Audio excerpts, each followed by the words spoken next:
Saudara-saudariku yang terkasih, hari ini Jumat 30 Agustus 2024. Saya Romo Siga dari Paroki Santo Yusuf, Surabaya. Dalam nama Bapa dan Putra dan Roh Kudus, amin. Kehinaan salib sulit diterima dan bagi orang Yahudi suatu kebodohan.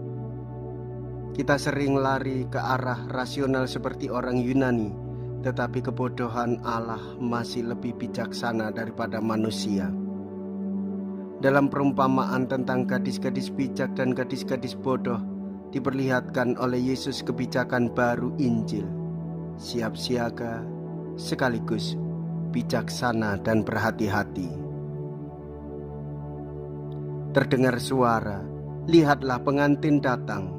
Pergilah menyongsong dia.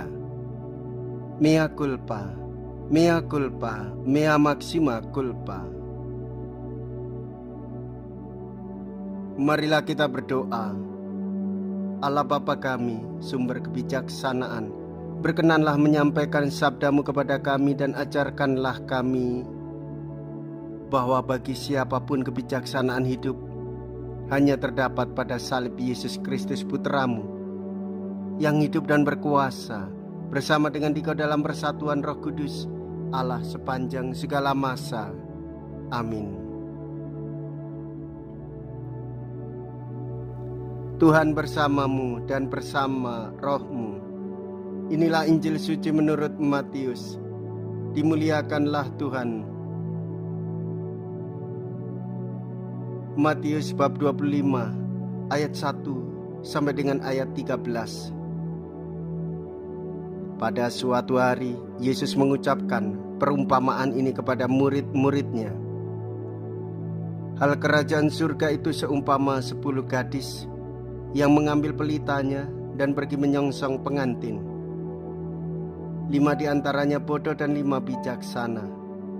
Yang bodoh membawa pelita tetapi tidak membawa minyak.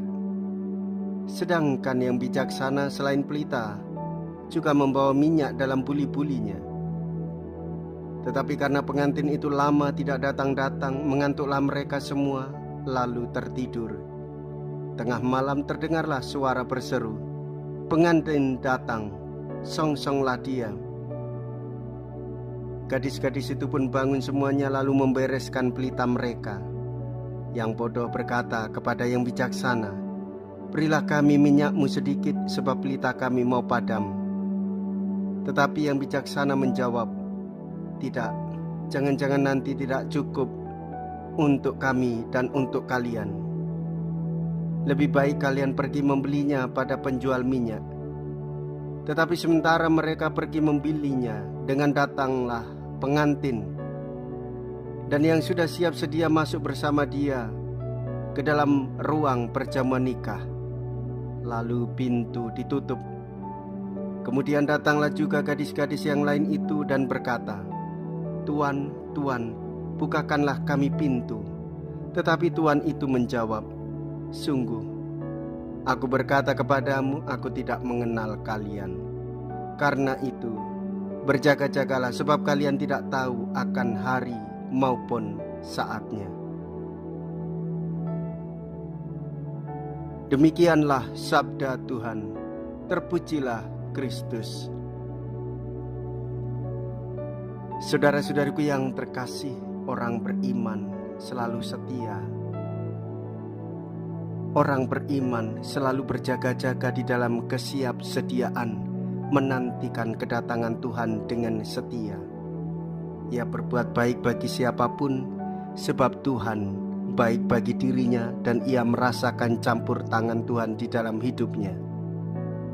Orang beriman senantiasa ingin selalu dekat dengan Tuhan, menantikan kedatangannya, mendapatkan kasih-Nya, serta mendapatkan pengampunan.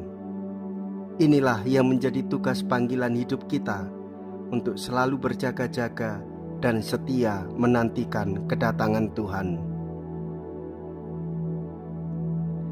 Jikalau kita berani hidup menderita dalam Yesus, maka kita pun akan dipermuliakan di dalam Kristus. Terpujilah nama Yesus, Bunda Maria dan Santo Yosef untuk selama-lamanya. Marilah kita berdoa. Allah Bapa yang Maha Kuasa, kami bersyukur bahwasanya Engkau telah sudi mendatangi kami dalam diri Yesus Putra-Mu, duta cinta kasih-Mu kepada kami.